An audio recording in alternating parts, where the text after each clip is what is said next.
have on the races. Let's talk to this guy, Frank Luntz, with the red, white, and blue sneakers. He joins us live in the studio today.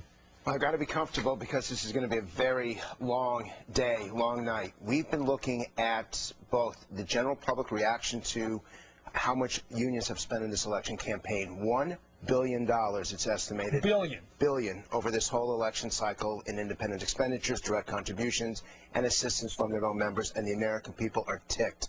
We went to Cleveland, Ohio, Union Central, in Swing State Central, to take a look, to listen to what voters had to say. Let them speak. Okay. I don't agree with spending my dues on endorsing one candidate. You know, it could be the Republican, it could be the Democrat, it doesn't matter.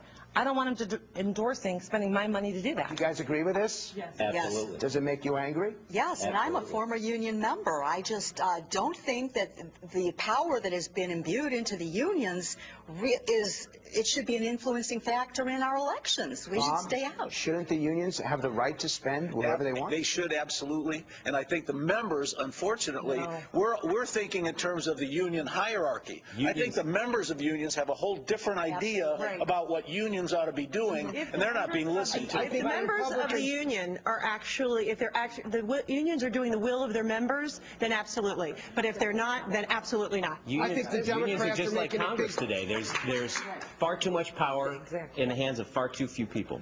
There's big similarities. I have no problem with the union spending the money. I do have a problem with them influencing my vote. I am not going to vote for somebody on their basis. Just not going to do it. I don't like it. I have a problem that they're making a big point that the Republicans are getting all this money from the Chamber of Commerce, and the unions are giving more money to the election than the Chamber of Commerce. And I want to give you two statistics, and this is from... That was great. Thank you. This is from a Freedom Works poll that was just finished yesterday. We asked the question, who better represents the American mainstream, Nancy Pelosi or the Tea Party? 45 to 31 Tea Party. We asked the same thing of the unions, who better represents America? The unions or the Tea Party? It is 40% to 31.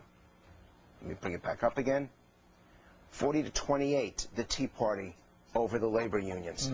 You've got the Tea Party on the rise and the labor unions on the decline. Yeah. Right, and it was so interesting.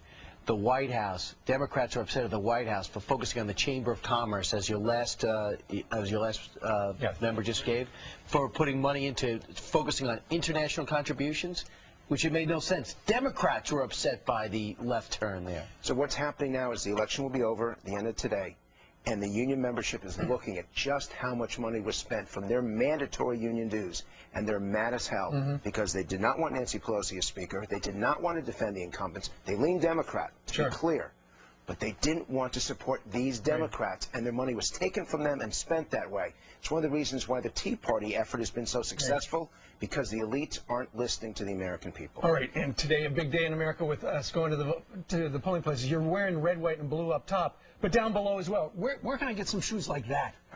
You have to work for Major League Baseball, and I don't know.